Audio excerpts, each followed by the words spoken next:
Creepy Tales by Edgar Allan Poe. Section 4. The Fall of the House of Usher. Son cœur est une luth suspendue, sitôt quand les toucher il résonnait. De Berengar. During the whole of a dull, dark, and soundless day, in the autumn of the year, when the clouds hung oppressively low in the heavens, I had been passing alone, on horseback, through a singularly dreary tract of country, and at length found myself, as the shades of the evening drew on, within view of the melancholy house of Usher. I know not how it was, but, with the first glimpse of the building, a sense of insufferable gloom pervaded my spirit. I say insufferable, for the feeling was unrelieved by any of that half-pleasurable, because poetic, sentiment with which the mind usually receives even the sternest natural images of the desolate or terrible. I looked upon the scene before me, upon the mere house and the simple landscape features of the domain, upon the bleak walls, upon the vacant, eye-like windows, upon a few rank sedges, and upon a few white trunks of decayed trees, with an utter depression of soul which I can compare to no earthly sensation more properly than to the after-dream of the reveler upon opium, the bitter lapse into everyday life, the hideous dropping off of the veil. There was an iciness, a sinking, a sickening of the heart, an unredeemed dreariness of thought, which no goading of the imagination could torture into aught of the sublime. What was it, I paused to think, what was it that so unnerved me in the contemplation of the house of Usher? It was a mystery all insoluble, nor could I grapple with the shadowy fancies that crowded upon me as I pondered. I was forced to fall back upon the unsatisfactory conclusion that, while beyond doubt there are combinations of very simple natural objects which have the power of thus affecting us, still the analysis of this power lies among considerations beyond our depth. It was possible, I reflected, that a mere different arrangement of the particulars of the scene, of the details of the picture, would be sufficient to modify, or perhaps to annihilate, its capacity for sorrowful impression, and, acting upon this idea, I reined my horse to the precipitous bank of a black and lurid tarn that lay in unruffled luster by the dwelling, and gazed down, but with a shudder even more thrilling than before, upon the remodeled and inverted images of the gray sedge, and the ghastly tree stems, and the vacant and eye-like windows. Nevertheless, in this mansion of gloom I now proposed to myself a sojourn of some weeks.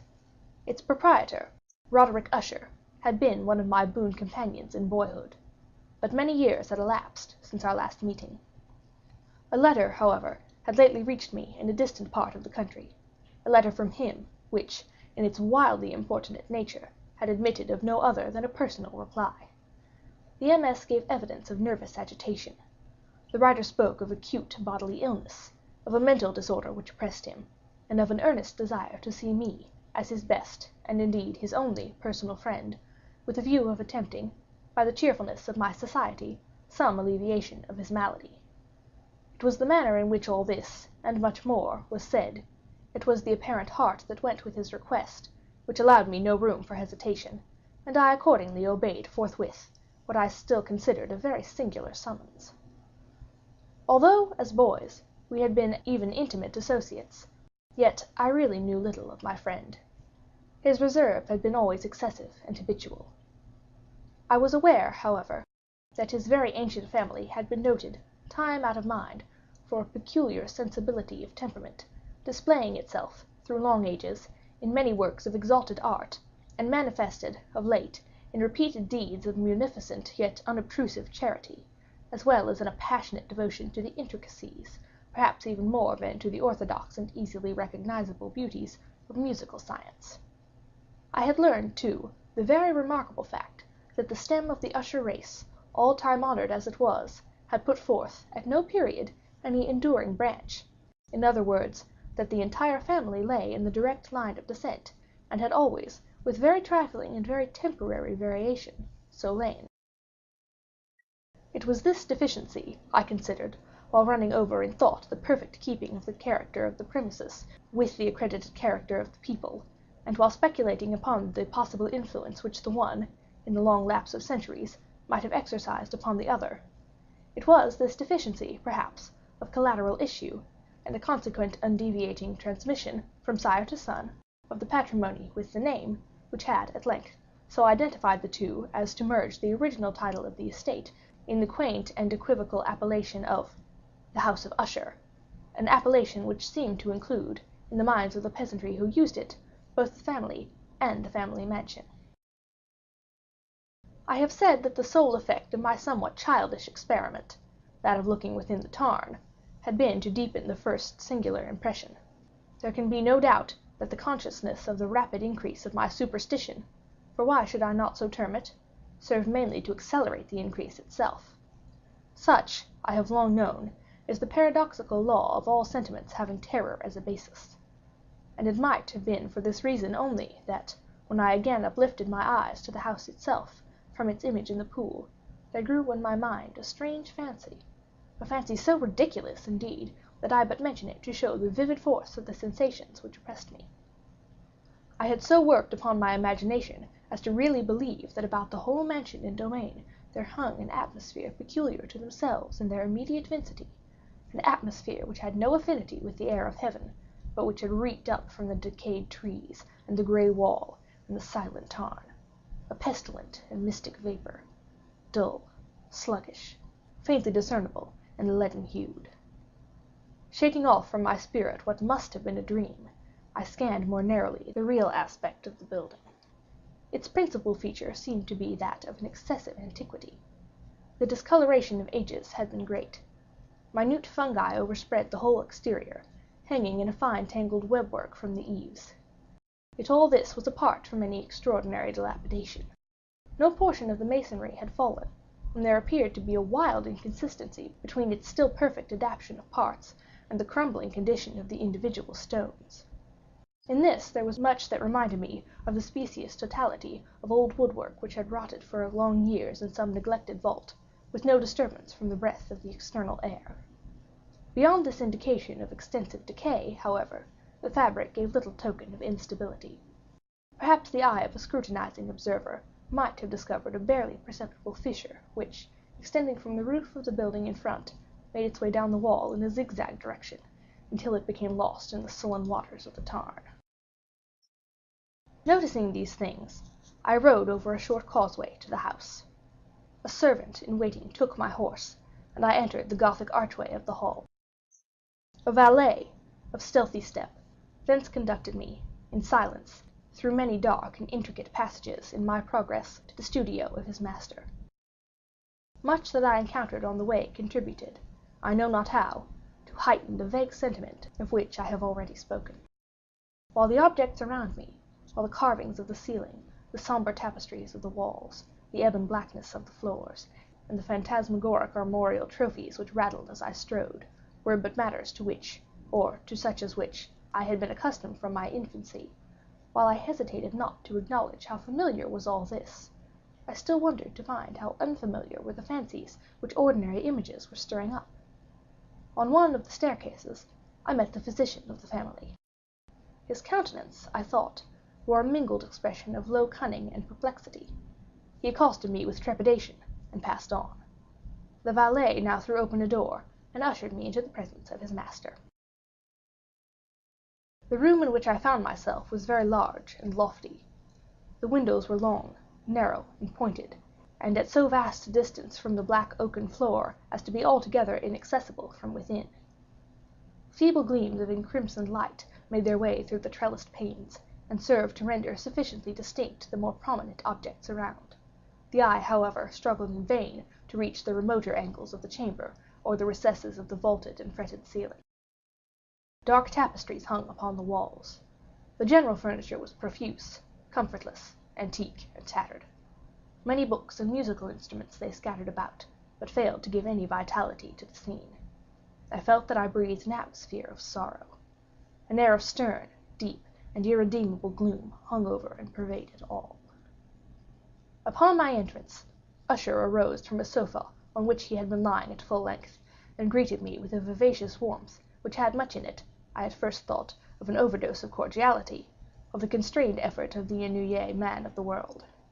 A glance, however, upon his countenance convinced me of his perfect sincerity. We sat down, and for some moments, while he spoke not, I gazed upon him with a feeling half of pity, half of awe. Surely man had never before so terribly altered, in so brief a period, as had Roderick Usher. It was with difficulty that I could bring myself to admit the identity of the wan being before me with the companion of my early boyhood. Yet the character of his face had been at all times remarkable. A cadaverousness of complexion, an eye large, liquid, and luminous beyond comparison, lips somewhat thin and very pallid, but of a surpassingly beautiful curve, a nose of a delicate Hebrew model, but with a breadth of nostril unusual in similar formations, a finely molded chin, speaking, in its want of prominence, of a want of moral energy, hair of a more than web-like softness and tenuity. These features, with an inordinate expansion above the regions of the temple, made up altogether a countenance not easily to be forgotten. And now, in the mere exaggeration of the prevailing character of these features, and of the expression they were wont to convey, lay so much of change that I doubted to whom I spoke. The now ghastly pallor of the skin, and the now miraculous luster of the eye, above all things startled and even awed me. The silken hair, too, had been suffered to grow all unheeded, and as, in its wild gossamer texture, it floated rather than fell about the face, I could not, even with effort, connect its arabesque expression with any idea of simple humanity. In the manner of my friend, I was at once struck with an incoherence, an inconsistency, and I soon found this to arise from a series of feeble and futile struggles to overcome a habitual trepidancy, an excessive nervous agitation.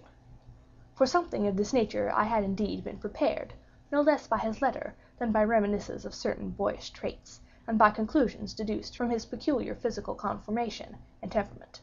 His action was alternately vivacious and sullen. His voice varied rapidly from a tremulous indecision, when the animal spirit seemed utterly in abeyance, to that species of energetic concision, that abrupt, weighty, unhurried, and hollow-sounding enunciation, that leaden, self-balanced, and perfectly modulated guttural utterance, which may be observed in the lost drunkard or the irreclaimable eater of opium during the periods of his most intense excitement.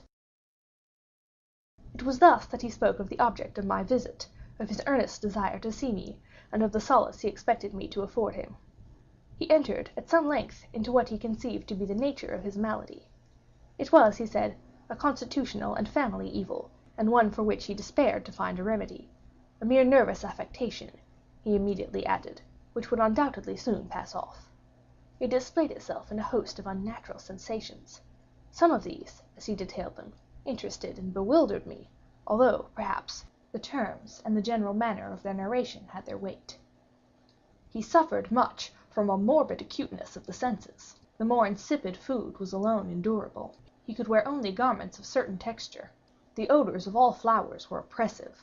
His eyes were tortured by even a faint light. And there were but peculiar sounds, and these from stringed instruments, that did not inspire him with horror.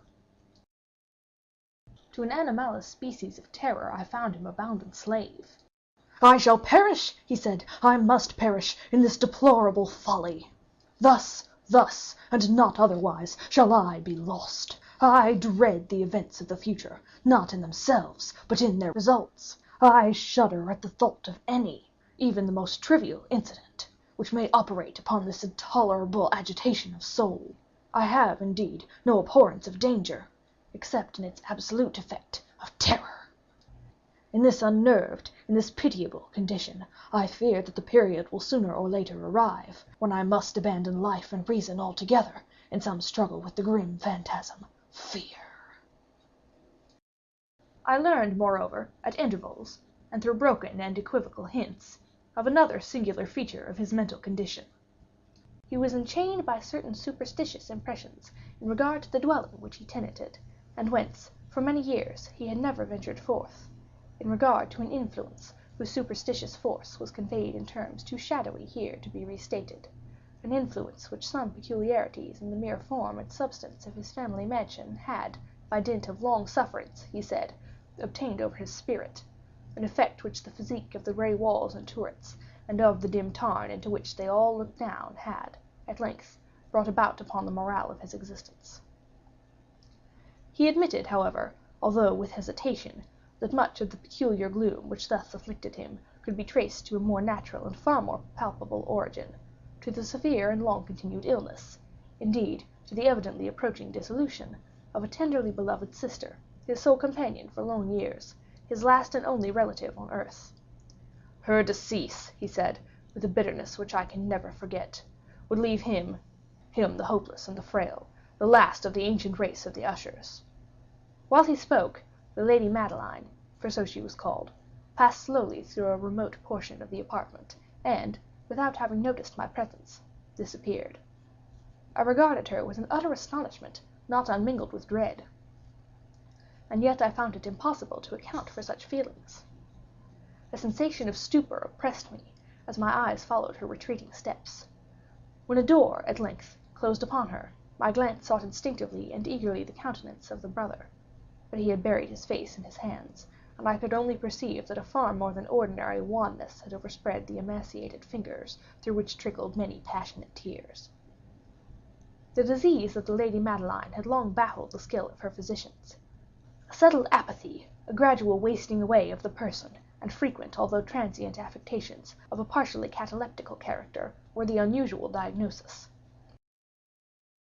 Hitherto she had steadily borne up against the pressure of her malady, and had not betaken herself finally to bed, but, on the closing in of the evening of my arrival at the house, she succumbed, as her brother told me at night with inexpressible agitation, to the prostrating powers of the destroyer, and I learned that the glimpse I had obtained of her person would thus probably be the last I should obtain, that the lady, at least while living, would be seen by me no more.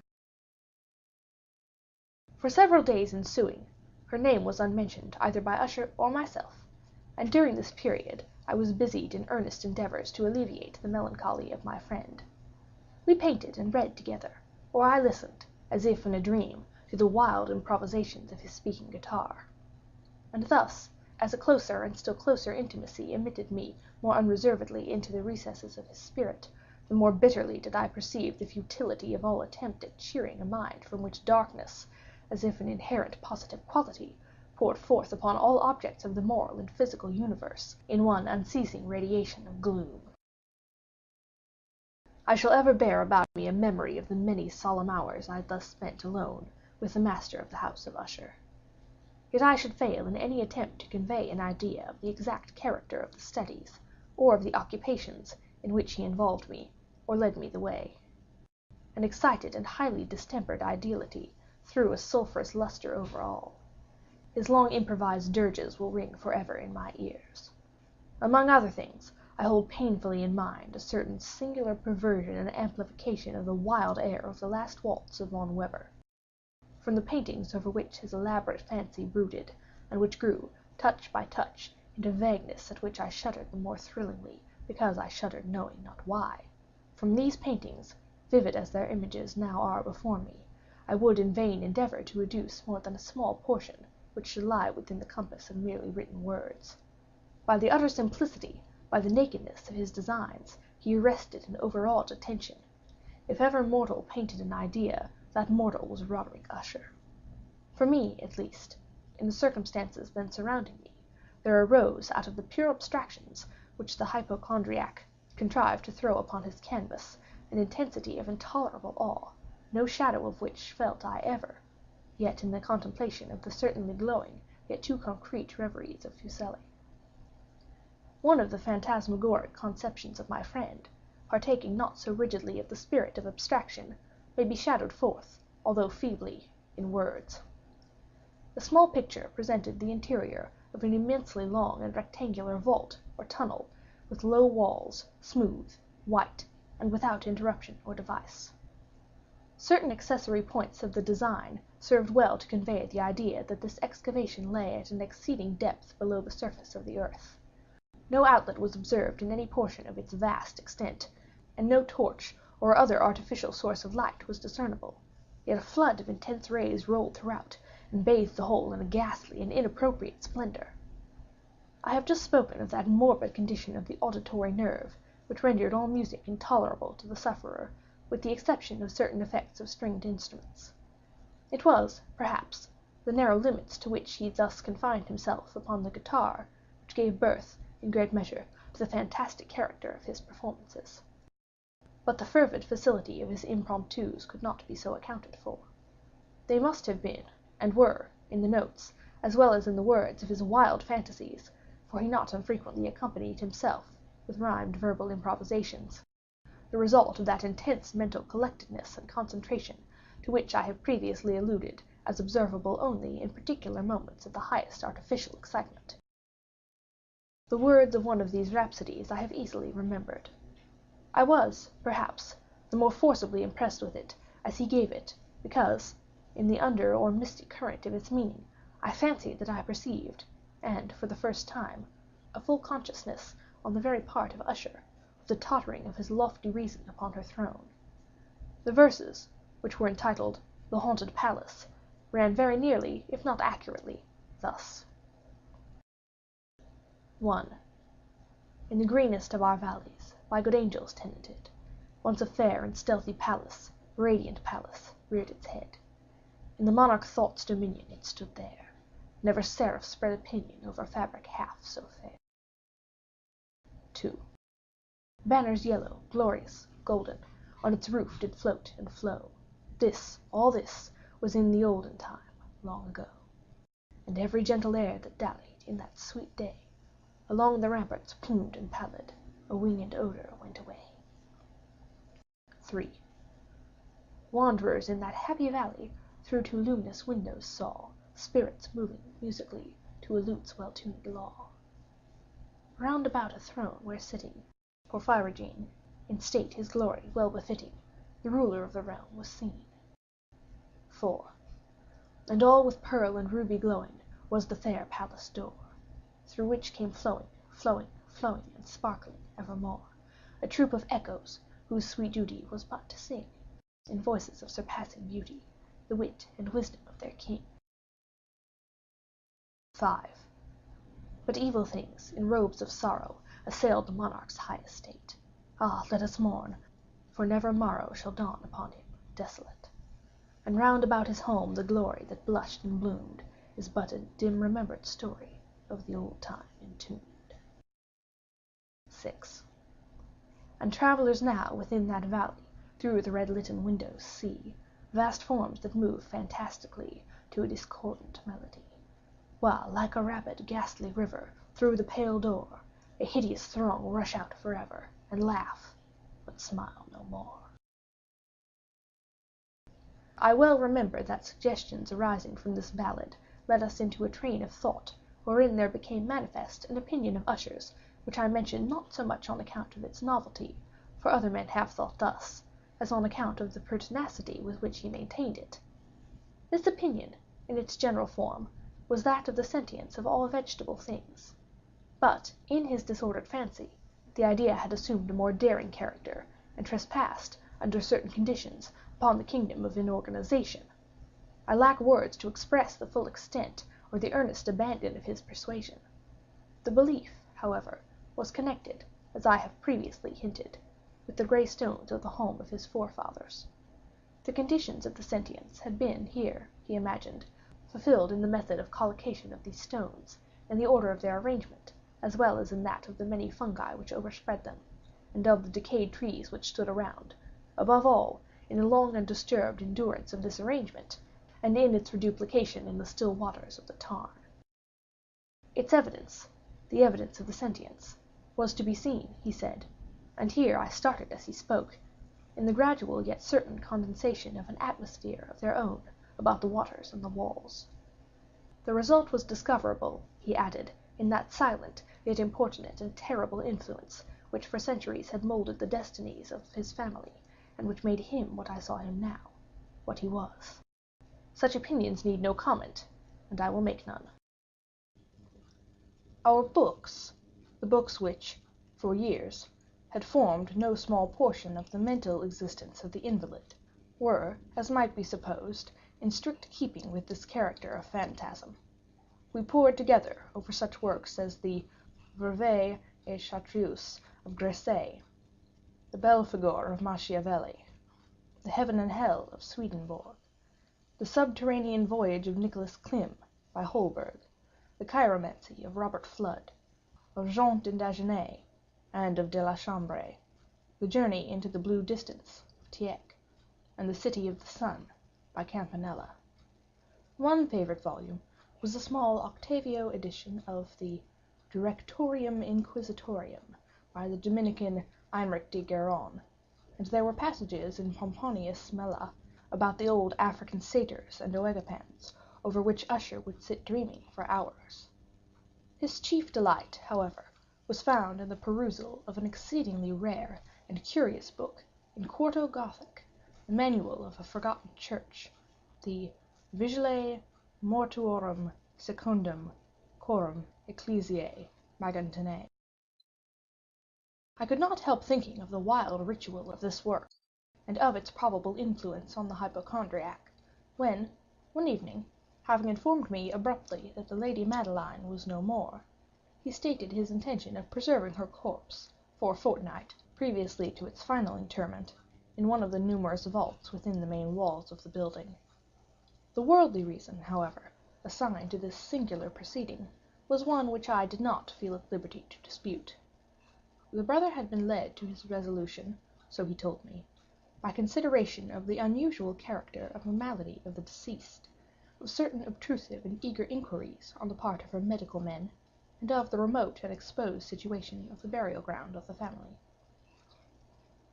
I will not deny that when I called to mind the sinister countenance of the person whom I had met upon the staircase on the day of my arrival at the house, I had no desire to oppose what I regarded as at best but a harmless, and by no means an unnatural precaution. At the request of Usher, I personally aided him in the arrangements for the temporary entombment. The body having been encoffined, we two alone bore it to its rest. The vault in which we placed it, and which had been so long unopened that our torches, half smothered in its oppressive atmosphere, gave us little opportunity for investigation, was small, damp, and entirely without means of admission for light, lying at great depth immediately beneath that portion of the building in which was my own sleeping apartment. It had been used, apparently, in remote feudal times for the worst purposes of a donjon keep, and in later days, as a place of deposit for powder or some other highly combustible substance, as a portion of its floor and the whole interior of a long archway through which we reached it were carefully sheathed with copper. The door, of massive iron, had been, also, similarly protected. Its immense weight caused an unusually sharp grating sound as it moved upon its hinges. Having deposited our mournful burden upon trestles within this region of horror, we partially turned aside the yet unscrewed lid of the coffin, and looked upon the face of the tenant. A striking similitude between the brother and sister now first arrested my attention, and Usher, divining, perhaps, my thoughts, murmured out some few words, from which I learned that the deceased and himself had been twins, and that sympathies of a scarcely intelligible nature had always existed between them. Our glances, however, rested not long upon the dead, for we could not regard her unawed. The disease which had thus entombed the lady in the maturity of youth had left, as usual in all maladies of a strictly cataleptical character, the mockery of a faint blush upon the bosom and the face, and that suspiciously lingering smile upon the lip which is so terrible in death. We replaced and screwed down the lid, and having secured the door of iron, made our way, with toil, into the scarcely less gloomy apartments of the upper portion of the house. And now, some days of bitter grief having elapsed, an observable change came over the features of the mental disorder of my friend. His ordinary manner had vanished. His ordinary occupations were neglected or forgotten. He roamed from chamber to chamber with hurried, unequal, and objectless step. The pallor of his countenance had assumed, if possible, a more ghastly hue, but the luminousness of his eye had utterly gone out. The once occasional huskiness of his tone was heard no more, and a tremulous quaver, as if of extreme terror, habitually characterized his utterance. There were times, indeed, when I thought his unceasingly agitated mind was laboring with some oppressive secret, to divulge which he struggled for the necessary courage. At times, again, I was obliged to resolve all into the mere inexplicable vagaries of madness, for I beheld him gazing upon vacancy for long hours in an attitude of the profoundest attention, as if listening to some imaginary sound. It was no wonder that his condition terrified, that it infected me. I felt creeping upon me, by slow yet certain degrees, the wild influences of his own fantastic yet impressive superstitions. It was, especially, upon retiring to bed, late in the night of the 7th or 8th day after the placing of Lady Madeline within the donjon, that I experienced the full power of such feelings. Sleep came not near my couch, while the hours waned and waned away. I struggled to reason off the nervousness which had dominion over me. I endeavored to believe that much, if not all, of what I felt, was due to the bewildering influence of the gloomy furniture of the room, of the dark walls and tattered tapestries, which, tortured into motion by the breath of a rising tempest, swayed fitfully to and fro upon the walls, and rustled uneasily about the decorations of the bed. But my efforts were fruitless. An irrepressible tremor gradually pervaded my frame, and at length there sat upon my very heart an incubus of utterly causeless alarm. Shaking this off with a gasp and a struggle, I uplifted myself upon the pillows, and, peering earnestly within the intense darkness of the chamber, hearkened, I know not why, except that an instinctive spirit prompted me, to certain low and indefinite sounds which came, through the pauses of the storm, at long intervals, I knew not whence. Overpowered by an intense sentiment of horror, unaccountable, yet unendurable, I threw on my clothes with haste, for I felt that I should sleep no more during the night, and endeavored to arouse myself from the pitiable condition into which I had fallen, by pacing rapidly to and fro through the apartment. I had taken but a few turns in this manner, when a light step on an adjoining staircase arrested my attention. I presently recognized it as that of Usher. In an instant afterward he rapped, with a gentle touch, at my door, and entered, bearing a lamp. His countenance was, as usual, cadaverously wan; but, moreover, there was a species of mad hilarity in his eyes, and evidently restrained hysteria in his whole demeanor. His air appalled me, but anything was preferable to the solitude which I had so long endured, and I even welcomed his presence as a relief. "And have you not seen it?" he said abruptly, after having stared about him for some moments in silence. "Have you not then seen it? But stay, you shall." Thus speaking, and having carefully shaded his lamp, he hurried to one of the casements, and threw it freely open to the storm. The impetuous fury of the entering gust nearly lifted us from our feet. It was, indeed, a tempestuous yet sternly beautiful night, and one wildly singular in its terror and its beauty. A whirlwind had apparently collected its force in our vicinity, for there were frequent and violent alterations in the direction of the wind, and the exceeding density of the clouds, which hung so low as to press upon the turrets of the house, did not prevent our perceiving the lifelike velocity with which they flew careering from all points against each other, without passing away into the distance. I say that even their exceeding density did not prevent our perceiving this, yet we had no glimpse of the moon or stars, nor was there any flashing forth of the lightning. But under the surfaces of the huge masses of agitated vapor, as well as all terrestrial objects immediately around us, were glowing in the unnatural light of a faintly luminous and distinctly visible gaseous exhalation which hung about and enshrouded the mansion. "You must not, you shall not behold this," said I, shudderingly, to Usher, as I led him, with a gentle violence, from the window to a seat. "These appearances, which bewilder you, are merely electrical phenomena, not uncommon, or it may be that they have their ghastly origin in the rank miasma of the tarn. Let us close this casement. The air is chilling and dangerous to your frame. Here is one of your favorite romances. I will read, and you shall listen, and so we will pass away this terrible night together." The antique volume which I had taken up was the Mad Tryst of Sir Lancelot Canning, but I had called it a favorite of Usher's more in sad jest than in earnest, for in truth there was little in its uncouth and unimaginative prolixity which could have had interest for the lofty and spiritual ideality of my friend. It was, however, the only book immediately at hand, and I indulged a vague hope that the excitement which now agitated the hypochondriac might find relief, for the history of mental disorder is full of similar anomalies, even in the extremeness of the folly which I should read. Could I have judged, indeed, by the wild, overstrained air of vivacity with which he hearkened, or apparently hearkened, to the words of the tale, I might well have congratulated myself upon the success of my design. I had arrived at that well-known portion of the story when Ethelred, the hero of the tryst, having sought in vain for peaceable admission into the dwelling of the hermit, proceeds to make good an entrance by force. Here, it will be remembered, the words of the narrative run thus: And Ethelred, who was by nature of a doughty heart, and who was now mighty withal, on account of the powerfulness of the wine which he had drunken, waited no longer to hold parley with the hermit, who, in sooth, was of an obstinate and maliceful turn, but, feeling the rain upon his shoulders, and fearing the rising of the tempest, uplifted his mace outright, and, with blows, made quickly room in the flankings of the door for his gauntleted hand. And now, pulling therewith sturdily, he so cracked and ripped and tore all asunder, that the noise of the dry and hollow-sounding wood alarmed and reverberated throughout the forest.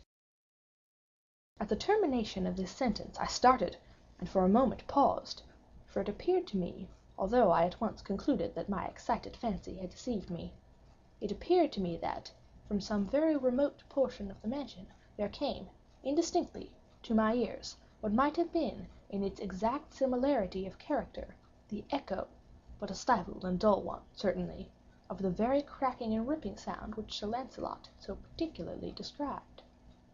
It was, beyond doubt, the mere coincidence alone which had arrested my attention, for, amid the rattling of the sashes of the casements and the ordinary commingled noises of the still increasing storm, the sound, in itself, had nothing surely which should have interested or disturbed me. I continued the story. But the good champion Ethelred, now entering within the door, was sore enraged and amazed to perceive no signal of the maliceful hermit, but instead thereof, a dragon of a scaly and prodigious demeanor, and of a fiery tongue, which sate in guard before a palace of gold, with a floor of silver, and upon the wall there hung a shield of shining brass, with this legend enwritten: Who entereth herein, a conqueror hath been. Who slayeth the dragon, the shield he shall win. And Ethelred uplifted his mace, and struck upon the head of the dragon, which fell before him, and gave up his pesty breath, with a shriek so horrid and harsh, and withal so piercing, that Ethelred had fain to close his ears with his hands against the dreadful noise of it, the like whereof was never heard before.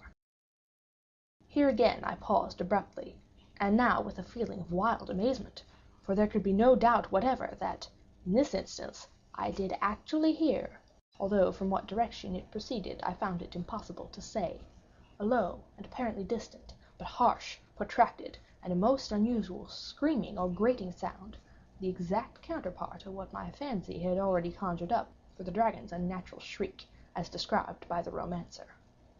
Oppressed, as I certainly was, upon the occurrence of this second and most extraordinary coincidence, by 1,000 conflicting sensations, in which wonder and extreme terror were predominant, I still retained sufficient presence of mind to avoid exciting by any observation the sensitive nervousness of my companion. I was by no means certain that he had noticed the sounds in question, although, assuredly, a strange alteration had, during the last few minutes, taken place in his demeanor. From a position fronting my own, he had gradually brought round his chair, so as to sit with his face to the door of the chamber, and thus I could but partially perceive his features, although I saw that his lips trembled as if he were murmuring inaudibly. His head had dropped upon his breast, yet I knew that he was not asleep, from the wide and rigid opening of the eye as I caught a glance of it in profile. The motion of his body, too, was at variance with this idea, for he rocked from side to side with a gentle yet constant and uniform sway. Having rapidly taken notice of all this, I resumed the narrative of Sir Lancelot, which thus proceeded. And now, the champion having escaped from the terrible fury of the dragon, bethinking himself of the brazen shield and of the breaking up of the enchantment which was upon it, removed the carcass from out of the way before him, and approached valorously over the silver pavement of the castle to where the shield was hung upon the wall, which in sooth tarried not for his full coming, but fell down at his feet upon the silver floor with a mighty, great, and terrible ringing sound. No sooner had these syllables passed my lips than, as if a shield of brass had indeed, at that moment, fallen heavily upon a floor of silver, I became aware of a distinct, hollow, metallic, and clangorous, yet apparently muffled reverberation. Completely unnerved, I leapt to my feet, but the measured rocking movement of Usher was undisturbed. I rushed to the chair in which he sat. His eyes were bent fixedly before him, and throughout his whole countenance there reigned a stony rigidity. But as I placed my hand upon his shoulder, there came a strong shudder over his whole person, a sickly smile quivered about his lips, and I saw that he spoke in a low, hurried, and gibbering murmur, as if unconscious of my presence. Bending closely over him, I at length drank in the hideous import of his words. "Not hear it? Yes, I hear it, and have heard it. Long, many minutes, many hours, many days have I heard it, yet I dared not. Oh, pity me, miserable wretch that I am! I dared not speak. We have put her living in the tomb. Said I not that my senses were acute? I now tell you that I heard her first feeble movements in the hollow coffin. I heard them many days ago, yet I dared not speak. And now, tonight, Ethelred, ha! The breaking of the hermit's door, and the death cry of the dragon, and the clangor of the shield, say rather, the rending of her coffin, and the grating of the iron hinges of her prison, and her struggles within the coppered archway of the vault. Oh, whither shall I fly? Will she not be here anon? Is she not hurrying to upbraid me for my haste? Have I not heard her footstep on the stair? Do I not distinguish that heavy and horrible beating of her heart? Madman!" Here he sprang furiously to his feet and shrieked out his syllables, as if in the effort he were giving up his soul. "Madman! I tell you that she now stands without the door!" As if in the superhuman energy of his utterance there had been found the potency of a spell, the huge antique panels to which the speaker pointed threw slowly back upon the instant their ponderous and ebony jaws. It was the work of the rushing gust, but then, without those doors, there did stand the lofty and enshrouded figure of the Lady Madeline of Usher. There was blood upon her white robes, and the evidence of some bitter struggle upon every portion of her emaciated frame. For a moment she remained trembling and reeling to and fro upon the threshold, then, with a low, moaning cry, fell heavily inward upon the person of her brother, and in her violent and now final death agonies bore him to the floor, a corpse, and a victim to the terrors he had anticipated. From that chamber and from that mansion I fled aghast. The storm was still abroad in all its wrath as I found myself crossing the old causeway. Suddenly there shot along the path a wild light, and I turned to see whence a gleam so unusual could have issued, for the vast house and its shadows were alone behind me. The radiance was that of the full, setting and blood-red moon, which now shone vividly through that once barely discernible fissure of which I have spoken as extending from the roof of the building in a zigzag direction to the base. While I gazed, this fissure rapidly widened. There came a fierce breath of the whirlwind. The entire orb of the satellite burst once upon my sight. My brain reeled as I saw the mighty walls rushing asunder. There was a long, tumultuous shouting sound, like the voice of 1,000 waters, and the deep and dank tarn at my feet closed sullenly and silently over the fragments of the House of Usher. End of The Fall of the House of Usher.